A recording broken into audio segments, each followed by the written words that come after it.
Alright, Rumby Superset here, back again doing another gameplay analysis, this time of CP Fortress. Now, we all kind of love and hate CP Fortress. He's fun to play, and he's quite strong. Although not as strong as he used to be, he's still pretty nasty. But he's also nasty to deal with on the other end if you're going against one, just because of the sheer nuisance he can be. But we're trying him out today to show if he's still viable in the sense that he can do well. I'm not really saying that he is competitive type of play as far as his CP build path, but I would say that he is pretty strong, and you can probably have a lot of fun with him regardless of him being a true to heart roam. I would consider him more of a bruiser than a roam. He's all about like that early aggression, that early damage that's pretty nasty, especially when you have teammates coupling with your B passive, allowing it to proc sooner. It's pretty nasty. And you'll see that as the first few fights happen and pan out. Like, the damage on him is brutal. Fortress is all about, like I said, early aggression.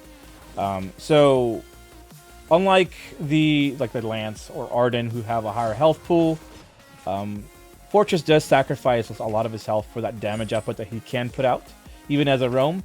And therefore, he is fairly squishy, so I would definitely be careful of how you engage, or when you engage, or just in general, be very cautious of how exposed you are to the enemy as far as their abilities and their damage output, because he can go down really fast. But luckily, we have a Lance to kind of help pin enemies down, also get them off of me, so it's a nice pairing. Is it the most ideal? I don't know. I don't know what would be the best roam with Fortress. I would say Lance is pretty good. Even Arden. I don't know. I don't know what I'm talking about as far as what's a great pairing with CP Fortress. I don't play him a lot, but he is definitely fun. The reason why he's great at CP is he has a lot of CP ratios. His wolves do CP damage. His wolf help proc that B passive. That B passive being the health percentage damage, which is really nice. Look at this damage, though. Bam! Oh, it's not even just me that's doing the damage. It's the passive combined with my allies hitting that same target, allowing it to pop almost immediately. It's pretty brutal. Look at that damage. It's so dumb. And he is actually weaker than he used to be. That's the funny part. Alright, there we go. Getting some good money going. Another thing I always like to reiterate is, if you are being the aggressor and you are successfully doing so, killing them off early, don't waste that time and just go back to your jungle. Take their jungle if it's up, especially if you're nearby. It just allows you to maintain that early game prowess, having that gold lead from the get-go, allowing you to stay stronger for the time being. The downside about early aggressors, this is a general statement, not really pertaining to just Fortress, but this is a general statement, is that early aggressors tend to fall off late game. Or, you know, people who build to be an early aggressor. So, for instance, like Taka. I see in like some of the tournaments people run a tension bow aftershock Taka, which is great early game, but late game that falls off. That kind of mentality. If you're going to go an early aggression type of mentality, make sure you are maintaining that lead in the beginning. Otherwise, you're going to fall off pretty hard mid to late game, and they're going to collect bounties and just be better than you overall. So you want to maintain your early game pressure just to get that extra nudge to close out the game sooner. You don't want to prolong the game too long. Fortress, I don't know if he's considered like one of those that falls off late game. I still think late game he's really strong. That's the thing. Like early game, he's strong. In late game, I feel like he's really strong. Just because of the nature of his abilities. The wolves are pretty annoying to deal with.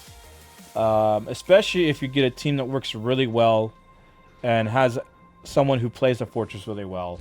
They can really put out a lot of damage really fast, and it's nasty. Bam! There we go. This is another situation where I was just like, I'm probably dead. Luckily, the Lance was around, giving me that run speed, so that was... Well, no, it was my boots, I think. Here we are, too. Another situation where I almost died. The fortified health from the ultimate may have saved me. I don't know if I would have died regardless, but it was close. But the Castro does get behind me and takes me out, unfortunately. That's just going to take my backs, which is not very good. Our first item is going to be Aftershock, or at least that's one of the first items that we are thinking about going towards. We're going to go Aftershock as our first offensive item. Our first defensive item. Hold on, did I get that right? The first offensive item is going to be Aftershock. The first defensive item is going to be Renewal. I don't know if Renewal is the best choice, but I felt like, I don't know, I felt like a double Renewal situation would be really awesome with this, just because, one, it allows me to heal up as I just walk around, obviously. So I'll always be topped off for the most part. But during a battle, it's really nice too, because the Renewal does actually add up to be a lot of health if you pop it at the right time, for not just yourself, but for your teammates. And I really want my roam to stay alive too. And I want to have some kind of utility for him as well. Because without my roam, like, I'm going to die unless I just play like out of my mind. The roam is like it's the second component that basically makes this work for me. For me, I'm not saying for every Fortress player who plays CP, but for me, I need to have somebody who has control to allow me to do my damage without me getting just completely obliterated. I need somebody with control to keep teammates alive and keep enemies off of me, like that. Take shots for me, like that. See what I mean? Like, he's the one that's basically allowing me to do my damage without dying. So having a Renewal for him as well is actually pretty nice, I feel. Double Renewal is actually not a uncommon thing either. It's a play style that's really annoying for the enemy because it prolongs a fight for a very long time because people just keep getting healed. But it doesn't have as strong damage mitigation as other items, say like Metal Jacket or Aegis. It has some damage mitigation. It has armor and shields, just it doesn't have a lot of it. It's like the in-between. Here's a situation where I kind of got myself out of position. I wasn't sure what I should have done in that situation, so I decided to stick around and see if I can get some damage out and hope my teammates will be strong enough to push him back. But unfortunately, the enemies were pushing them back, and I still got further and further out of position and died, unfortunately. Here's where I'm like deciding, like, what am I gonna buy? Like, am I gonna go straight for, Aftershock, which I could have got right there, or am I gonna go, some defense? And I was like, you know what? Like, my damage is fine. We're doing good on damage. I'm gonna go some defense. So this is when I decided I'm gonna go Renewal. That B damage is nasty though. Like, you can just see the minion right there. When as soon as I activated my B, it just chunks of health. There we go. And the cooldowns aren't too bad too on the abilities. So like, it's not like you're waiting forever for your damage abilities. And your wolves, like, they give you a bunch of health. They give you a bunch of damage. It's really nice, and it gives you vision. I mean, it allows you to like reveal where the enemies are, or kind of get a general idea of where they are, since they go straight for the enemies regardless of being in vision or not. Just the utility of CP Fortress is pretty strong even at CP. Like, it's basically like you're still, if I go Renewal, it's like I'm still almost a roam fortress, but with more damage and a little less survivability, I should say. And the utility kind of goes to the roam instead, but like, the lance damage is nasty, my damage is nasty, so it still ends up being a pretty formidable comp. And the Finn is going to go down. No escape. At this point, me and the Lance are like looking like, do we really want this Vox? But I was just like, you know what? Let's just get the backs. Looks like Fortress wants me to grab the minion mine as well. There we go. No backs are up, but we're gonna go ahead and grab this minion mine. Not the fastest at doing it, but whatever. Oh, and the Kestrel is around, but we are going to keep focusing on this minion mine since we don't want to waste all that effort. There we go. Now the Vox is going to go down as well. And he dies from the bleed. Nice. Nice Renewal. The Finn's going to go down again. Yeah. It takes forever, though. It's really risky right there, though. Like, I almost died. Holy moly. Woof. Woof. Get away. Get out. And here's where the Renewal's awesome. Look at my health. This regen. Yeah. Nice. Very nice. Alright, getting my energy, getting my health back. It's starting to just increase very, very fast. There we go. And also, he has that Iron Guard contract, so that does keep me alive better too. I don't know if he still has it, but at least in the beginning it did do well, keep me alive. That's the one downside about CP Fortress, though, is that his basic attacks, although they're pretty strong, like, it does take a while to kill minions until you have your abilities up.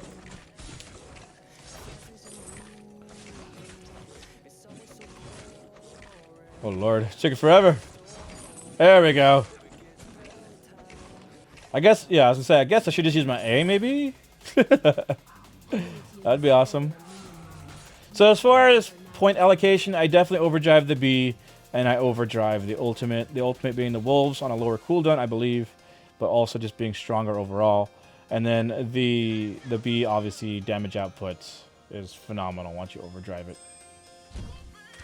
Don't know where that snipe came out of for, but I think they maybe thought we're going for the gold mine. Look at that burst damage! That renewal, though, is keeping him alive for a little while. Now the Castriel is next. Oops, and I wasted boots there. That's awesome. Good job, Rumbly. But it's okay. We managed. Woo! Not getting away. Fortress is a counter to Castriel, too, I feel, because of the wolves. Fortress is a kind of a good counter. I would say it's a soft counter. It's not like a hard counter. It's like a soft counter to any kind of stealth hero because the wolves can, in fact, find them and reveal them for you. But it is an ultimate, so the cooldown is longer than normal abilities. And therefore, that's why I say it's a kind of a soft counter. It's not necessarily always up. But, you know, the cooldown is not too bad, so. Looks like the Vox is in trouble, though. Oof. We got that regen now. It's good. Are we going to do this? Oh, and we are. Do it. Do it. Get that damage. Oh, God. Okay, let's get out. Yeah. We got wolves, though. Here's where, like, I decided I'm going to try to turn this around. So I'm going to grab my Halcyon Chargers, and then we're going to go ahead and wolf, and then go back in. So here we go. Castriel is going to possibly die here. If we can get the wolf. Nope, can't get the wolves over to her, but we are going to do a lot of damage to the Finn. The Vox doesn't get there in time, and we actually turned that around quite well. So it wasn't too... Oh, damn it! I forgot if I got her or not, and apparently I did not, so... If I was quick enough, I probably could have got her with my A. But I think it was up.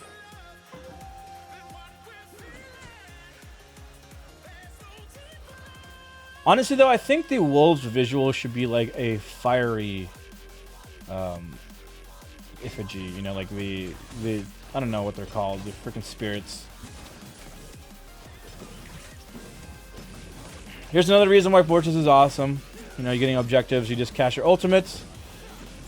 And you're good to go.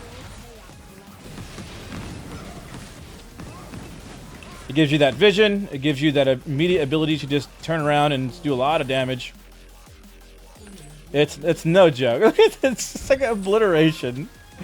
Like everybody's just like, what the freak, dude? This is where I was just pretty much laughing. Like, dude, CP Fortress is like still strong.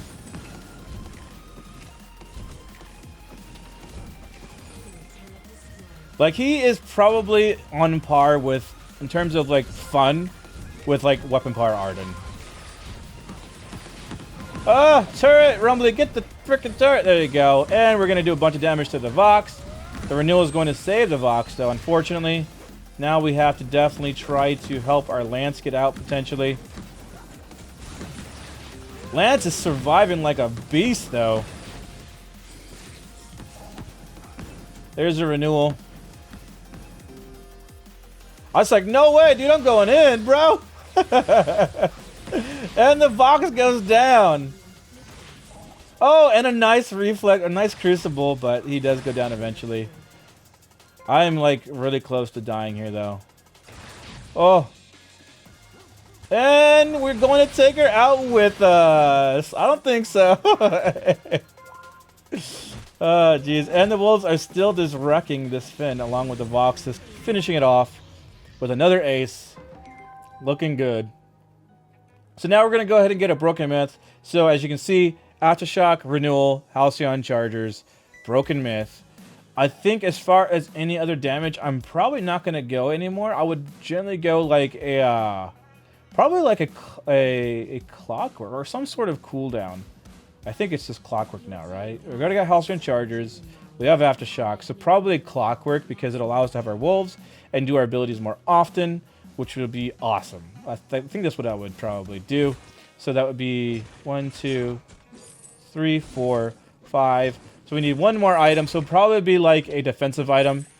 I would probably try to look at the enemy comps, find out which is the carry, and build against that person. Find out which one is being the biggest problem. And from what I can see, it definitely looks like it is Castro. So we would probably build against her. God, that damage!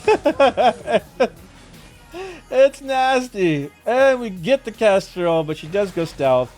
But she sticks around for some unknown reason. She got me stunned. She should have just kept running, I think. But maybe she wasn't going to get away regardless, and she knew that. I don't know.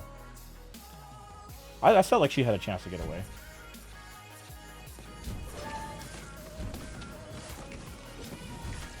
Alright, and we do take out the turret. There it goes. And now we're going to turn on the Vox.